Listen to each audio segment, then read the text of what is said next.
Le vent arrive d'abord, mais ce n'est pas une rafale froide. Il balaie la steppe mongole à 60 km/h, sans être entravé par les forêts ou les collines, puisant la chaleur de chaque surface qu'il rencontre. Vient ensuite le froid intense, atteignant moins 40 degrés Celsius lors d'une nuit d'hiver typique, et chutant à moins 50 degrés Celsius lorsque le ciel est clair et que les étoiles scintillent comme de la glace. Dans de telles conditions glaciales, la peau exposée gèle en moins de 5 minutes. Votre souffle se cristallise avant même de quitter complètement votre bouche. Le métal se fragmente, mais le vent poursuit son assaut implacable.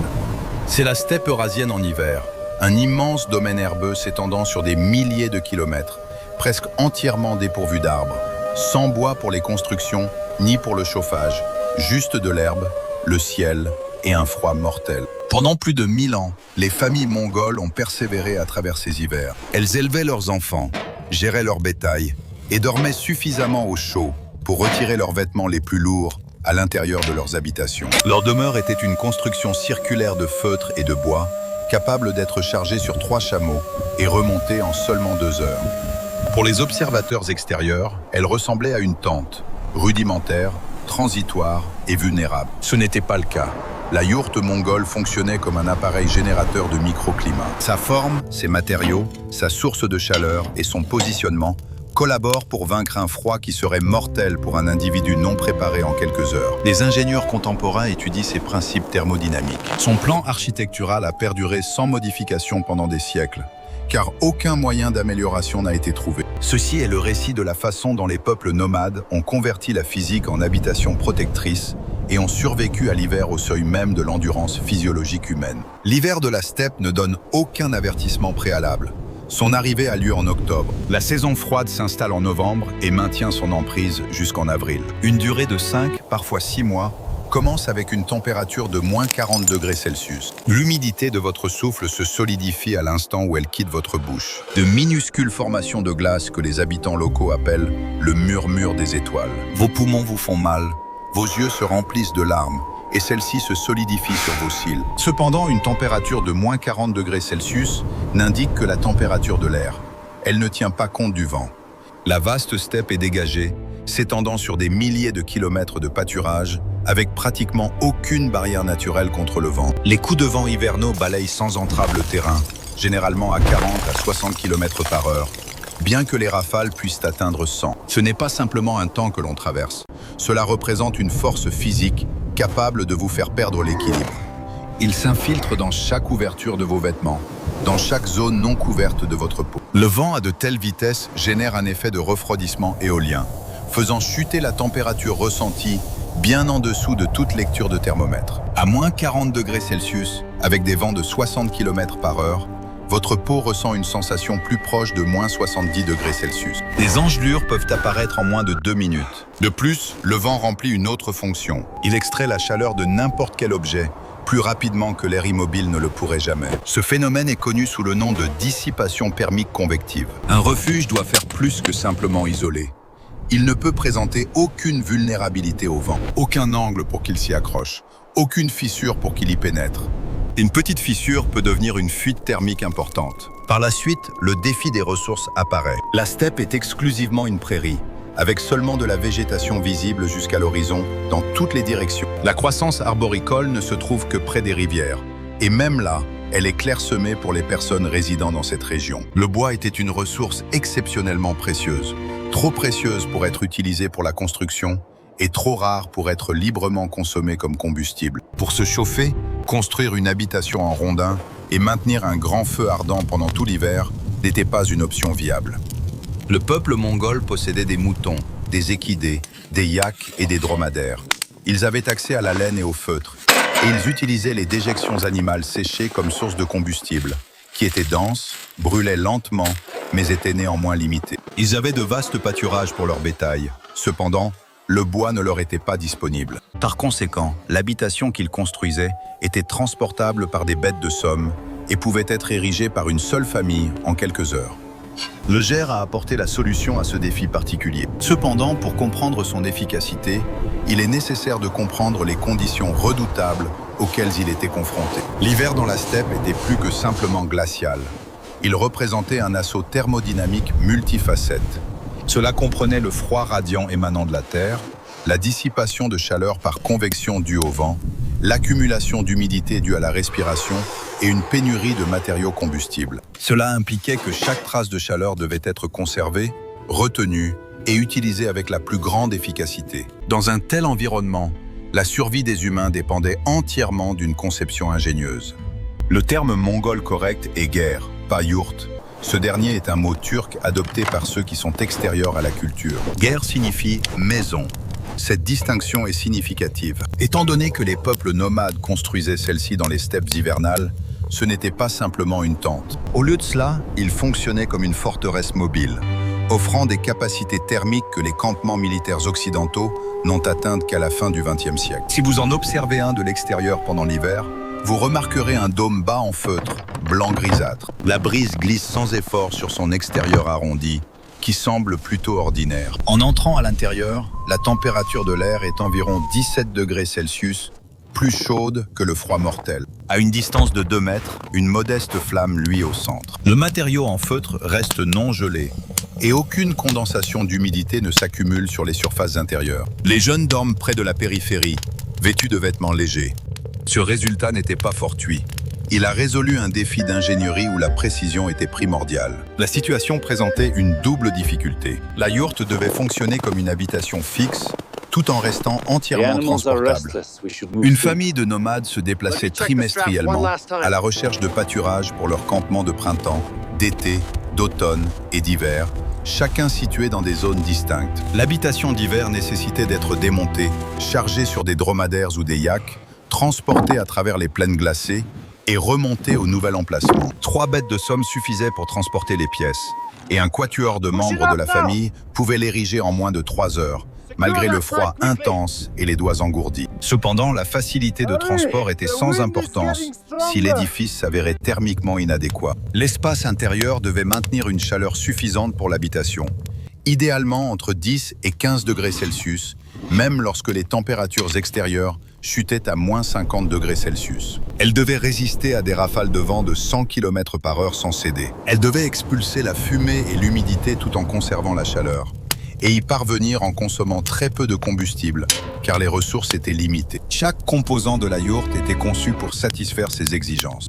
Aucune pièce n'était ornementale, et rien n'était inclus simplement par tradition. Chaque élément constitutif, la structure, le feutre, l'entrée, l'ouverture, la position du chauffage, répondait à un défi physique distinct. Si un seul élément était retiré, alors toute la solution se désintègre. La structure était constituée de bois de saule préhissé, à la fois souple et robuste. Elle créait des murs avec une configuration en losange extensible, connue sous le nom de kana. Ceux-ci pouvaient être aplatis pour le transport et étendus en segments arrondis. Lors de l'assemblage, les supports de toit Yuna s'étendaient vers l'extérieur, depuis l'anneau central du sommet vers les murs en treillis, ressemblant à des rayons de roue. L'ensemble de la construction pesait moins de 250 kg et ne comportait aucun clou, reposant uniquement sur des attaches en cuir et des connexions par friction. Cette ossature remplissait 2 fonctions essentielles. Premièrement, elle établissait la forme parfaitement circulaire, rejetant toute conception ovale ou polygonale. Sa circularité impeccable était due au rapport surface-volume supérieur d'un cercle par rapport à toute autre forme. Une surface réduite se traduit par moins de points de déperdition thermique. De plus, le vent rencontrant un édifice circulaire s'écoule autour de lui avec une traînée minimale. Il n'y a pas d'angle ni de surface plane contre lesquelles le vent peut s'appuyer. La pression est ainsi uniformément répartie sur la surface du dôme. Par conséquent, aucune vulnérabilité structurelle n'existe. Deuxièmement, le treillis permettait de tendre fermement le feutre autour de l'ossature, formant une couche extérieure tendue et sans couture. Un tissu non tendu flotte dans la brise, permettant à l'air froid de pénétrer. Le feutre tendu se transforme en une barrière thermique hermétique. La véritable ingéniosité du système résidait dans le matériau de feutre lui-même. Il s'agissait de laine de mouton, traitée par feutrage, une méthode où les fibres de laine sont humidifiées, chauffées et compressées jusqu'à ce qu'elles s'entrelacent pour former un tapis dense. Le résultat est un matériau grouillant de millions de poches d'air microscopiques. L'air emprisonné offre une excellente isolation, car l'air lui-même est un mauvais conducteur de chaleur, et son confinement empêche le transfert de chaleur par convection. Une seule couche de feutre n'offrait qu'une isolation thermique modérée. Cependant, cette construction ne reposait pas sur une seule couche. Pendant l'été, les familles utilisaient généralement 2 ou 3 couches. À l'automne, ce nombre passait à 5. Et pendant l'hiver le plus rigoureux, 8 ou 9 étaient utilisés.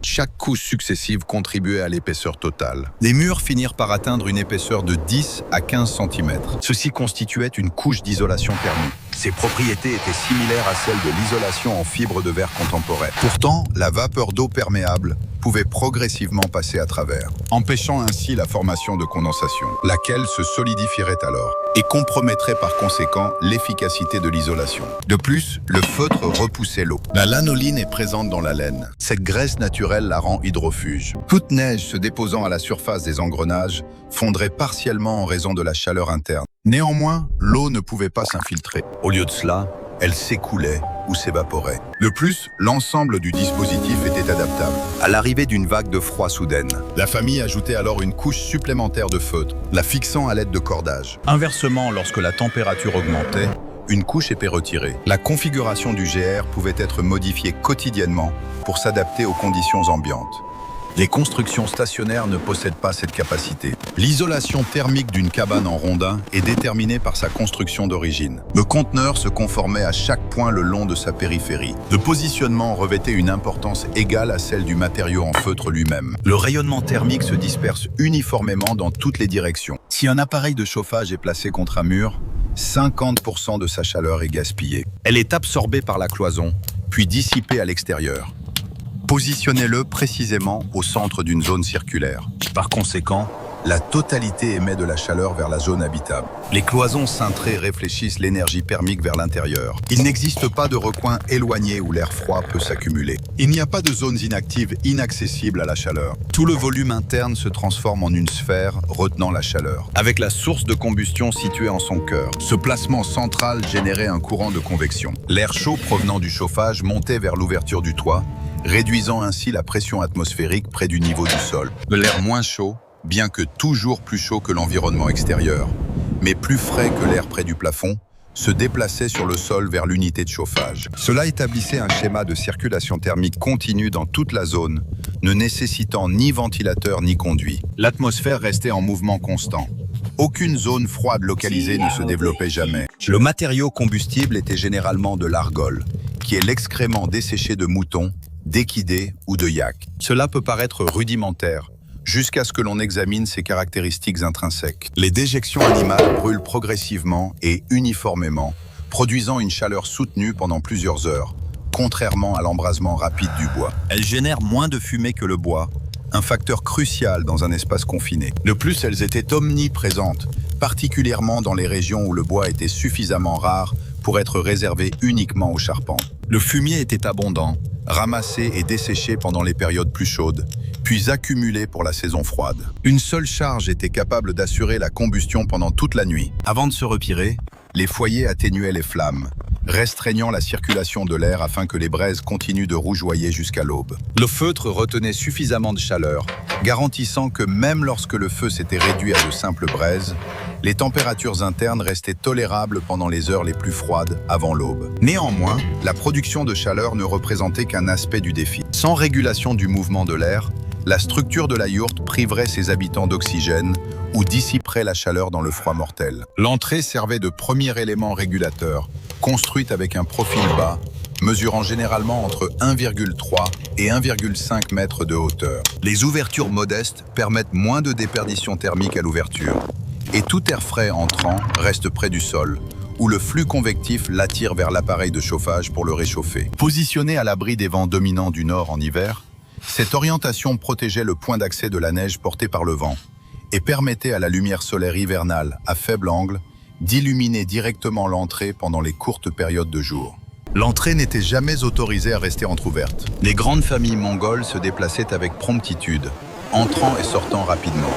Le revêtement en feutre reprenait immédiatement sa position d'origine. Pendant les périodes de froid intense, une couche supplémentaire de feutre pouvait être suspendue à l'intérieur de l'encadrement de la porte, créant ainsi un sas. Le tunnel, qui était l'ouverture de ventilation du toit, fonctionnait comme l'organe respiratoire de l'ensemble de l'installation. Cet anneau circulaire au sommet, situé au point le plus haut du toit, agissait comme l'élément fondamental où tous les supports du toit convergeaient. Cependant, sa fonction principale était de faciliter la circulation de l'air. Les fumées de l'appareil de cuisson montaient par cette ouverture. L'humidité générée par les activités culinaires, la respiration et les occupants s'échappaient par cette ouverture.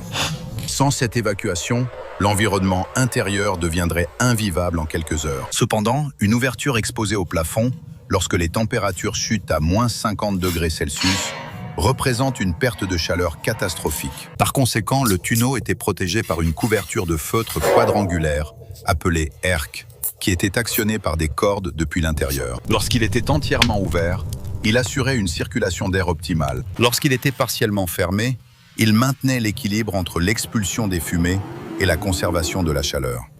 Presque entièrement fermé pendant les tempêtes de neige ou les fortes gelées, il retenait la chaleur interne, permettant un mouvement d'air minimal pour éviter l'asphyxie et l'accumulation d'humidité.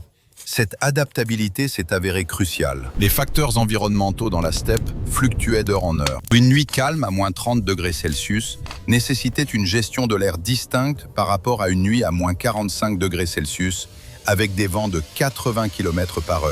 Les occupants surveillaient continuellement l'espace intérieur. Des fumées excessives nécessitaient d'élargir l'ouverture. Un froid excessif impliquait de restreindre l'ouverture. Des gouttelettes d'humidité sur le tissu indiquaient une circulation d'air insuffisante. Ils ajustaient le mécanisme instantanément, réagissant au retour de l'habitation. Les cloisons en tissu respiraient, bien que progressivement. La brume d'eau pouvait imprégner les brins de laine, empêchant progressivement l'accumulation d'humidité qui se solidifierait en givre à l'intérieur de l'isolation et compromettrait son intégrité. Cependant, cette migration d'humidité était suffisamment graduelle pour éviter de générer un transfert de chaleur par convection. Le gaz atmosphérique lui-même ne traversait pas les barrières. Au lieu de cela, seules des particules discrètes de H2O migraient vers l'extérieur. Atteindre cet équilibre, où il est aéré sans être sujet au courant d'air, représente un défi de taille.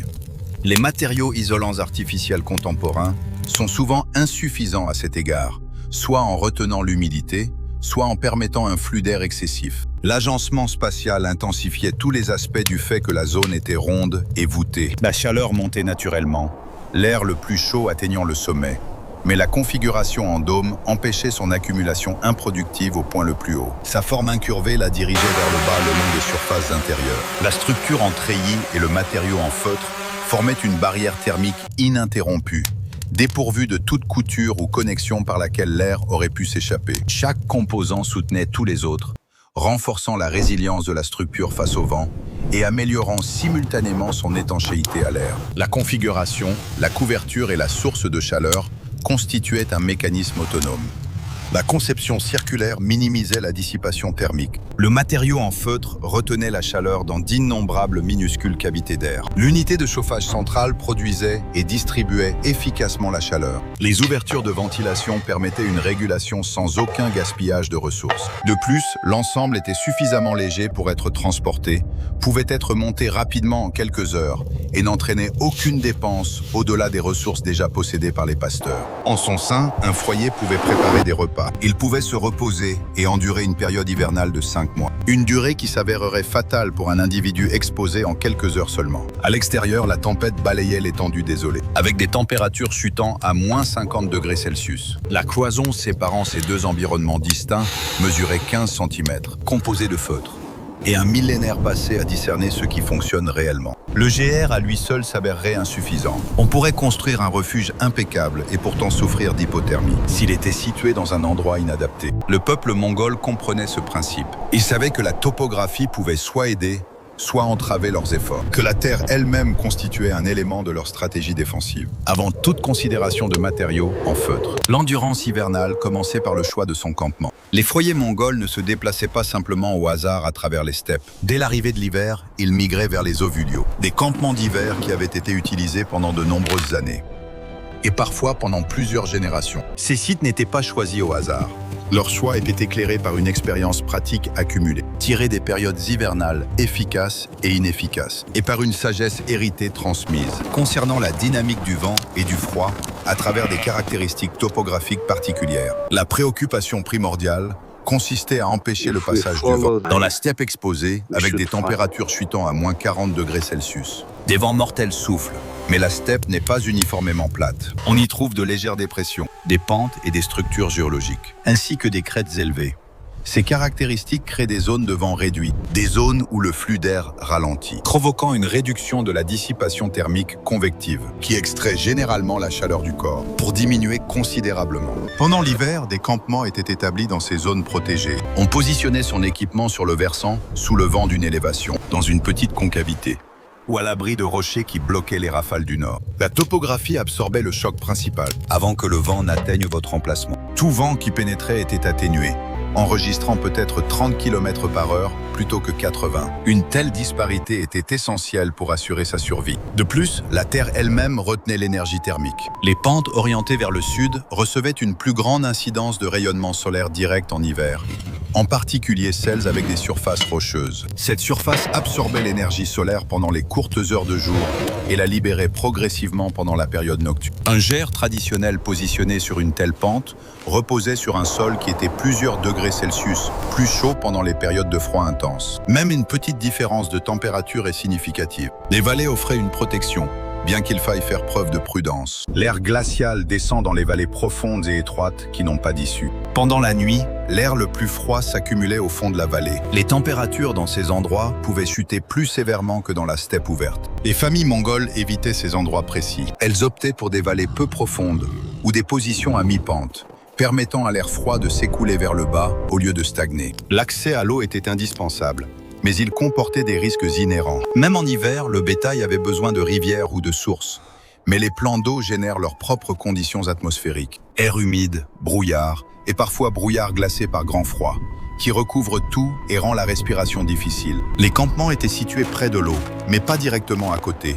Assez proches pour l'accès, mais assez éloignés pour éviter l'humidité. Les chutes de neige offraient des informations précieuses. Son accumulation ou son érosion révélaient des schémas de vent imperceptibles pendant les mois d'été. Les zones découvertes indiquaient un impact éolien intense dans ces zones spécifiques. D'importantes congères indiquaient des zones abritées ou des endroits où le vent déposait des matériaux transportés d'ailleurs. Les emplacements de camping optimaux présentaient une couverture neigeuse modérée, suffisante pour isoler le sol sous la yourte, mais pas excessive au point d'impliquer des vents forts. La vie végétale servait d'indicateur supplémentaire. Certaines herbes et arbustes prospéraient exclusivement dans des microclimats abrités. Leur présence indiquait que l'endroit connaissait des vents plus doux et que le fourrage printanier réapparaîtrait plus tôt. Les conditions environnementales étaient légèrement moins rudes. Ces spécimens botaniques fonctionnaient comme des indicateurs du paysage thermique invisible. Leur positionnement a également changé. Même au sein d'une zone de campement hivernale familière, les familles déplaçaient leurs yourtes en fonction des conditions saisonnières. Si le vent changeait de direction, ils se déplaçaient parfois, même de seulement 30 ou 40 mètres, ce qui était suffisant pour retrouver la zone abritée du vent. La nature transportable de la yourte facilitait ce processus. Un élément pouvant être déplacé en moins de 3 heures pouvait être repositionné chaque fois que nécessaire. Cette compréhension du terrain était tout aussi complexe que le plan architectural de la yourte. Elle impliquait de comprendre le mouvement atmosphérique sans formule mathématique, la dynamique thermique sans appareil scientifique, et le développement de climats localisés sans information météorologique. Cela constituait une science d'observation, développée par un examen direct et conservée dans leur mémoire spatiale. Cette forme de relief élevé obstrue les vents du nord-ouest. Cette zone déprimée accumule l'air glacial avant le lever du soleil. Cette pente, exposée au sud, reçoit la chaleur le plus tôt une fois que le soleil apparaît. La yourte et son environnement fonctionnaient de concert. La topographie réduisait la vitesse du vent et procurait une légère augmentation de la température. La forme de la yourte déviait le vent restant, tandis que ses parois en feutre retenaient toute chaleur générée à l'intérieur. Aucun élément seul ne s'est avéré suffisant. Combinés, ils établissaient le tampon critique essentiel à la survie. Chaque partie constituante avait son importance. Si un seul élément était retiré, le système entier échouerait. La forme circulaire déviait les rafales qui auraient autrement déchiré les coins. Le matériau en feutre isolait contre la perte de chaleur. Cela se serait échappé à travers des cloisons moins solides. Un foyer central fournissait de la chaleur à une zone qui aurait été inhabitable, avec une cheminée située dans un coin. L'ouverture réglable permettait à la fumée de s'échapper tout en retenant la chaleur qu'une ouverture non scellée aurait dissipée. Le paysage offrait une protection contre les rafales qui auraient submergé même les barrières thermiques les plus efficaces. Ces composants ne fonctionnaient pas de manière isolée. La yourte fonctionnait comme un système cohérent, chaque élément constitutif renforçant les autres. Le système de chauffage central n'était efficace que grâce à sa configuration circulaire, qui assurait une distribution uniforme. La doublure thermique en feutre n'était efficace que parce que la structure en treillis maintenait son ajustement parfait. La circulation d'air régulée n'était viable que parce que le matériau en feutre permettait une respiration suffisamment lente, empêchant une perte de chaleur rapide. Cela nécessitait de l'exactitude. Une yourte construite avec même une légère déviation ovale subirait des fuites thermiques. Des couches de feutre contenant des interstices permettaient l'entrée du froid, compromettant ainsi l'ensemble de l'agencement. Un foyer positionné loin de l'axe central entraînait des zones de froid localisées. Un campement établi sans tenir compte des schémas de vent soumettait l'habitation à des pressions insurmontables. Le peuple mongol avait conçu un appareil microclimatique précisément calibré pour un environnement où la survie dépendait de tolérances trop fines pour permettre des erreurs. L'équipement conserve son apparence d'origine actuellement, car aucune justification impérieuse de modification n'est jamais apparue. Environ 50% de la population mongole continue de résider dans ces structures. Et ce n'est pas principalement dû à la coutume. C'est parce qu'aucune alternative ne fonctionne plus efficacement. Des individus ont expérimenté des configurations alternatives. Ils sont revenus à la yourte. Ce n'était nullement rudimentaire.